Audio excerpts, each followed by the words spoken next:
Cassette 1, Side 2. Test 2. You'll hear a number of different recordings and you'll have to answer questions on what you hear. There will be time for you to read the instructions and questions, and you'll have a chance to check your work. All the recordings will be played once only. The test is in 4 sections. At the end of the test, you'll be given 10 minutes to transfer your answers to an answer sheet. Now turn to Section 1. Section 1. You'll hear 2 tourists, Sally and Peter, talking in a coffee shop. First, you have some time to look at questions 1 to 5.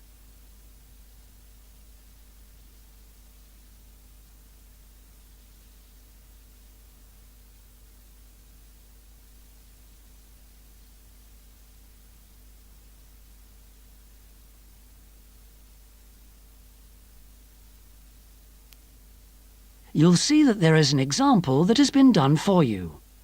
On this occasion only, the conversation relating to this will be played first. Oh, Peter, there you are. You've been ages. What kept you so long? I'm sorry I'm so late, Sally. Have you been waiting long? Oh, half an hour. But it doesn't matter. I've had a coffee and I've been reading this guidebook for tourists. Sally has been waiting half an hour for Peter, so C has been circled. Now we shall begin. You should answer the questions as you listen, because you will not hear the recording a second time. Listen carefully and answer questions 1 to 5. Oh, Peter, there you are. You've been ages. What kept you so long? I'm sorry I'm so late, Sally. Have you been waiting long? Oh, half an hour. But it doesn't matter. I've had a coffee and I've been reading this guidebook for tourists. Sit down. You look very hot and tired. What would you like to drink? I'd love a really chilled mineral water or something. Will you have another coffee? Yes, I will. The waitress will be back in a moment. Why were you so late? Did something happen? Yes. You know, I went to the bank to cash some traveler's checks. Well, the exchange rate was looking healthy, but when I went to the teller, they told me the computer system was temporarily down, so they couldn't do any transactions. They said the problem would be fixed in a few minutes, so I waited. And then I started talking to another guy in the bank, and I forgot the time. Really?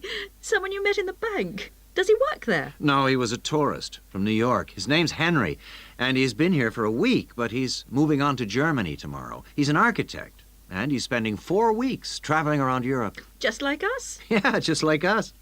He told me the names of some places where we should eat. Great food and not too expensive, he said. Oh, and he also gave me this map of the bus system. He said he didn't need it anymore. Oh, that's useful. Pity he's moving on tomorrow. Ah, here's the waitress. Let's order. Do you want anything to eat, or shall we just have a drink? Well, I'm hungry, and we've got a lot of sightseeing to do, so let's just have a snack and a drink. Sounds good to me. Before you hear the rest of the conversation, you have some time to look at questions 6 to 10.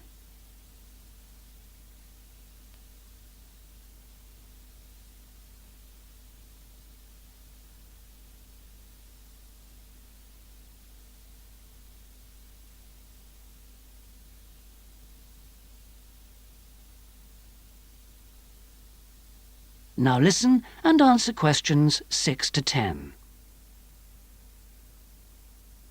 Well, let's decide what we'll see today. I guess the best place to start is the cathedral, and then the castle. What are the opening times for those two? Well, according to this guidebook, the cathedral is only open from 9:30 in the morning until midday. Oh, no, hang on. That's the Cathedral Museum. The cathedral itself is open morning and afternoon. The castle is just open from 1 to 5, so we can't go there until after lunch. I really want to spend some time in the art gallery, because they've got this wonderful painting by Rembrandt that I've always wanted to see. What else should we see?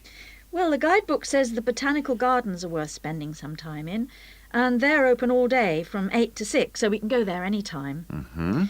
I'd like to go to the markets near the river too, but, oh, no, wait, that's only in the mornings too. As well as today and tomorrow, we can see some other places on Monday, you know. But I don't think the markets will be open then. They only open on Thursdays, so we've missed them for this week. Maybe we should go to the cathedral today because it's Sunday tomorrow, and even though it's open every day, it might be more difficult to get in tomorrow because of the church services. That's true. But the art gallery isn't open on Sundays at all, so we'll have to go there today. The castle's open every day except Mondays, so we're okay there. And the gardens, of course, only close at night. Are all these places free, or do we have to pay to go in? What does the guidebook say? I think there's a charge for all of them, except the botanical gardens. Oh, and the markets. Of course you don't pay to go in. Okay. Well, it looks like our plan is this. We'll go to see the painting you like first, the Rembrandt, then have lunch and go on to the castle after that, and then the cathedral. Okay. It says here that the roof of the cathedral is really beautiful. Is that right? What I really want to do at the cathedral is climb the tower. The view is supposed to be spectacular. Okay, well, that'll be more than enough for today. Then tomorrow, let's go to the botanical gardens and have a picnic. I want to sit by the river and watch the swans. This city's famous for them. That is the end of section 1. You now have half a minute to check your answers.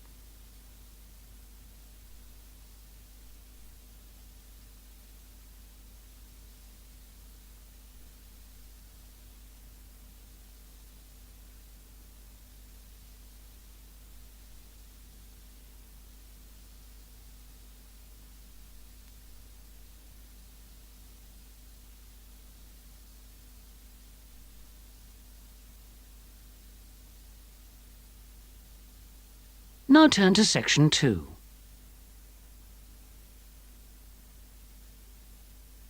Section 2. You'll hear part of a talk given by an international student counsellor speaking to a group of overseas students during their orientation week. First, you have some time to look at questions 11 to 14.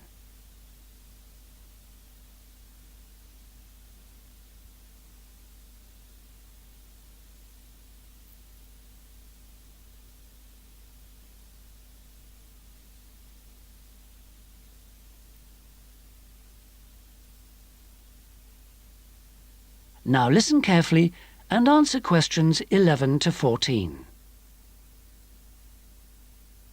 So the counseling services we offer deal with any problems arising from your studies or in your life outside the university.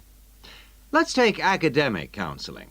If you're confused about subjects or how to combine them in your degree, then we can advise you and discuss the career you are aiming for so that you can see it all in context. We can also chase up your tutor if you're not getting proper feedback on how you are getting on in your subject. Besides help with academic problems, you may also need personal counseling. If you think you're already under stress, well, just wait till classes begin next week. You'll have to start adjusting to teaching and learning methods that may be unfamiliar to you, as well as the mounting pressure as the deadline for that first assignment creeps up on you. And, of course, you have to cope with all this without your usual social network. You know, the social contacts, family and friends you could normally rely on for help. All of this causes anxiety. Studying overseas can trigger a personal crisis. You may have left a lot of what you might call unfinished business back in your own country. Or you may have interrupted personal relationships or even sometimes have broken them off to come overseas. And so the student often feels lonely, unhappy, unmotivated, and unable to concentrate on studying. Or there may be other things bothering you. Our resident chaplain can offer you spiritual guidance if that's what you want. Or we can put you in touch with community groups that can provide you with social contacts and friendship. Before you hear the rest of the talk, you have some time to look at questions 15 to 20.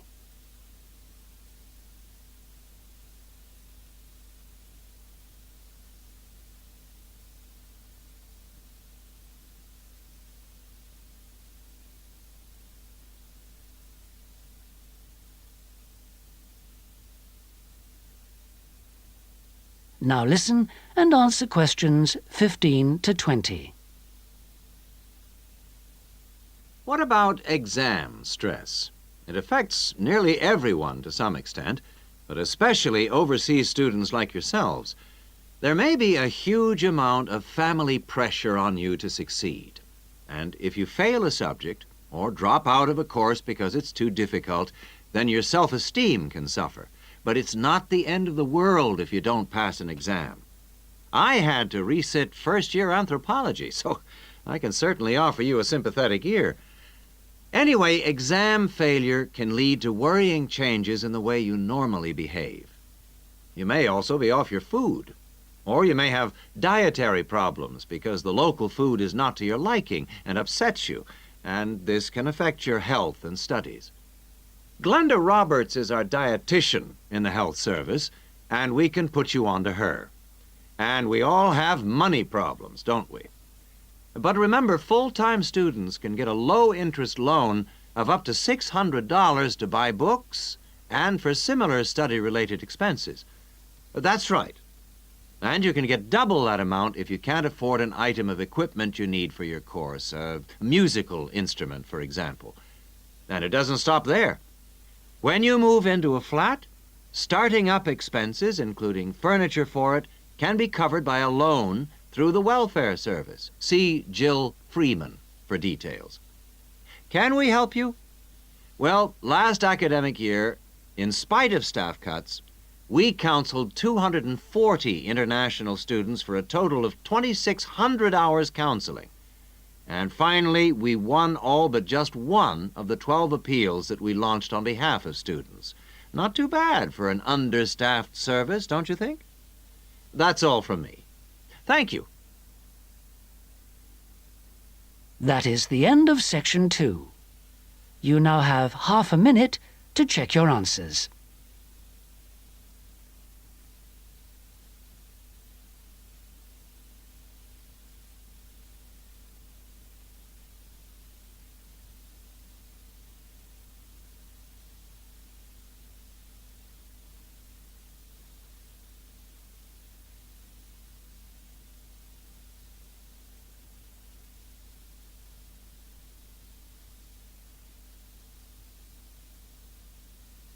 Now turn to section 3.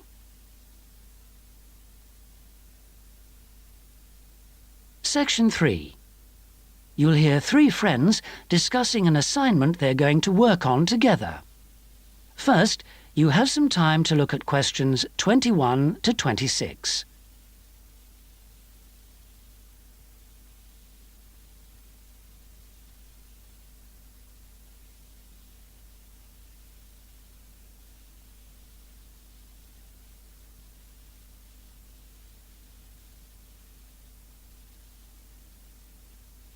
Now listen carefully and answer questions 21 to 26.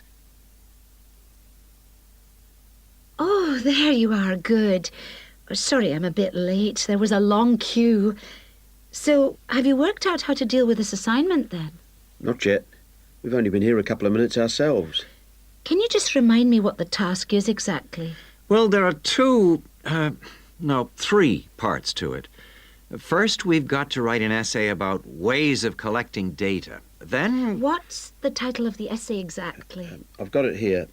Assess the 2 main methods of collecting data in social science research. And how much do we need to write? 1,500 words. That's for the essay.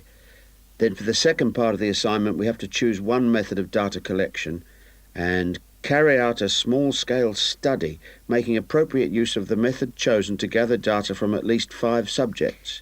And then we have to write a report on the study? That's right, of 3,000 to 4,000 words. Did you get as far as discussing which form of data collection we should go for? Questionnaire or interview, isn't it? Yeah, I think we should use a questionnaire. It'll be so much less time-consuming than organising interviews, I reckon. Once we've agreed on the wording of it, we only have to send it out and wait for the responses. Yes, I think it probably would be quicker. But what did that article he gave us last week say about the quality of data from questionnaires? I'm pretty sure it recommended questionnaires as a source of highly reliable data. As long as you design the questionnaire properly in the first place, the data will be fine. No, I'm sure it talked about drawbacks as well, didn't it? Something about the response rate and the problems you get if it's too low? Yeah, but we only need data from 5 subjects anyway. Oh, I suppose so. Another drawback I remember it mentioned was that questionnaire data tends not to reveal anything unexpected because it is limited to the questions fixed in advance by the researcher. Come on, Rosa, this is only a practice. It's not meant to be real research, is it? Well, not sure about that. Before you hear the rest of the conversation, you have some time to look at questions 27 to 30.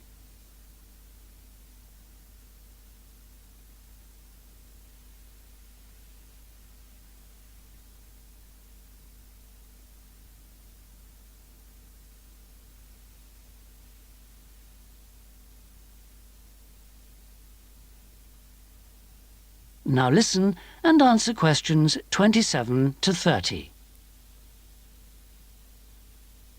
Maybe I'd better go through the article again, just to be sure. Can you remember what it was called? Sample Surveys in Social Science Research, I think. By Mehta. Mehta? Yeah. And he also recommended a more recent book called Survey Research by Bell, I think. It's in that series published by London University. And if we try to use interviews instead, I saw a book in the departmental library that'll be helpful. It's called Interviews That Work by Wilson, published in Oxford in 1988. Right. Oh, I've got a tutorial now. Can we meet up again later this week? What about Friday morning? Suits me. 11 o'clock? Fine. Before Friday, I think we should all look through the reading list. That is the end of section 3. You now have half a minute to check your answers.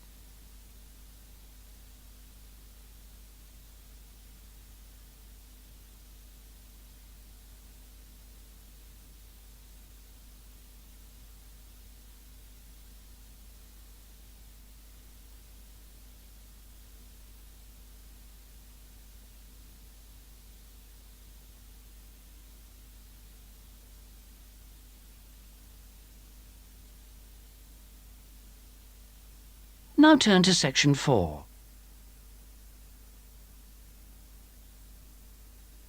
Section 4. You'll hear the beginning of one lecture in a series of lectures about crime. First, you have some time to look at questions 31 to 40.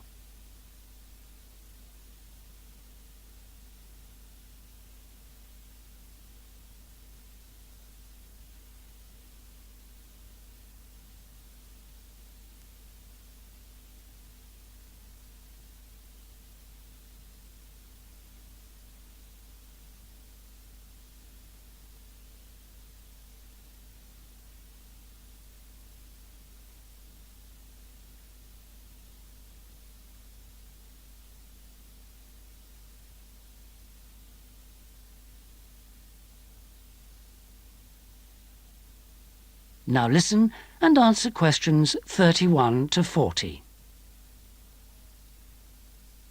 So far in these lectures, we've been looking at crimes like robbery and murder, both from a historical viewpoint and also in contemporary society. And we've seen that the preoccupation in Western society with crime and with lawlessness is part of a long and continuous tradition, rather than something which is new and unique to modern society.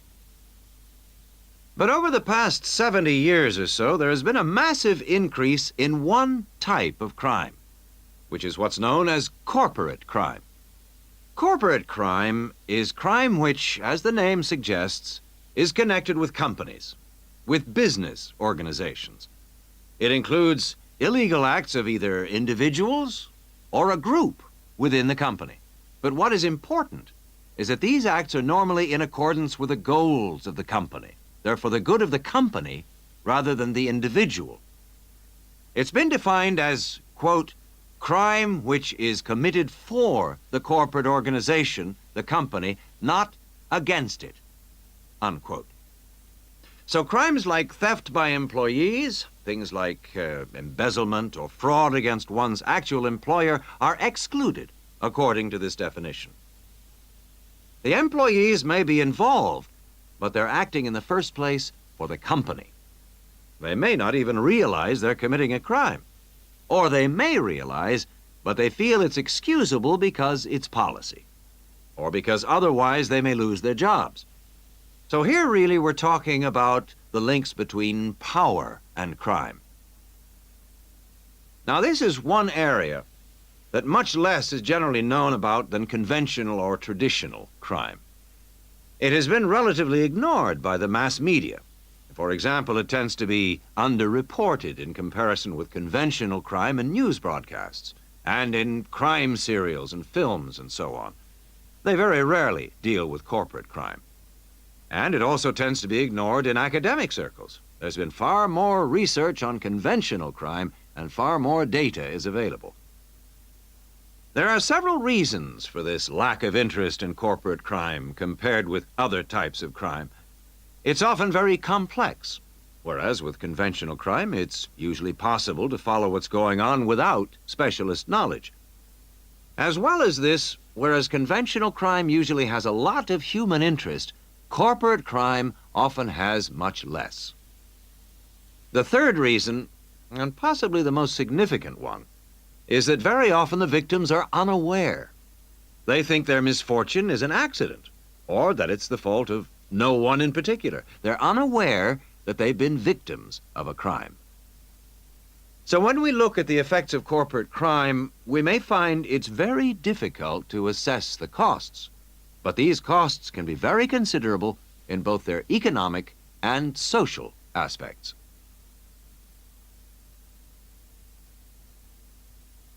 Let's look at the economic costs first.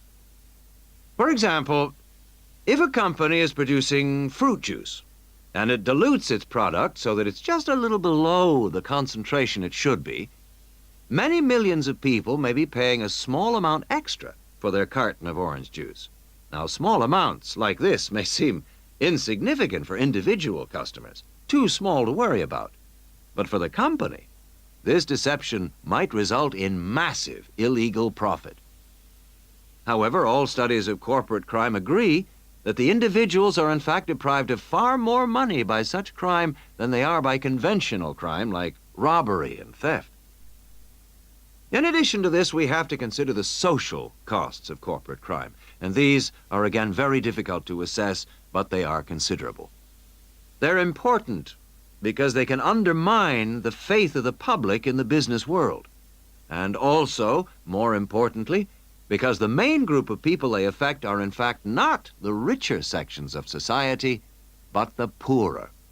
So here, companies are robbing the poor to benefit the rich. There are two more points to do with corporate crime that I'd like to illustrate with reference to a specific event which occurred several years ago. This was an explosion of a large oil tanker, which caused the loss of more than 50 lives of the crew. It was an explosion which never should have happened, and a subsequent inquiry laid the blame not on anyone who had actually been on the tanker at the time, but on the owners of the tanker. They had deliberately decided not to carry out necessary repair work on the tanker as it was due to be sold, and it was this lack of repair work which was directly responsible for the explosion. Now, this illustrates 2 points to do with corporate crime. First of all, that it does not have to be intentional. The owners of the tanker certainly did not intend it to explode, but very serious consequences can result from people or organizations not considering the possible results of their actions seriously enough. The main crime here was indifference to the human results, rather than actual intention to harm anyone, but that didn't make the results any less tragic. And this leads me to my second point, that corporate crime can have very severe consequences. It's not just a matter of companies making bigger profits than they should do, but of events which may affect the lives of innocent people. And yet very often, companies, because they say they didn't intend to harm anyone, can avoid taking responsibility for the results of their actions, and that has been a very dangerous loophole in the law. Now, a further example of corporate crime was that... That is the end of section 4. You now have half a minute to check your answers.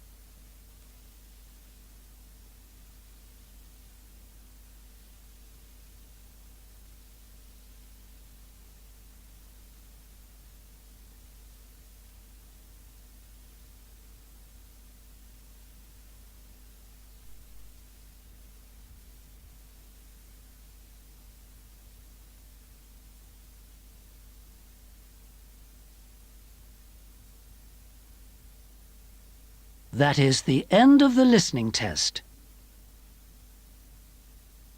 In the Ielts test, you would now have 10 minutes to transfer your answers to the listening answer sheet. That is the end of side 2.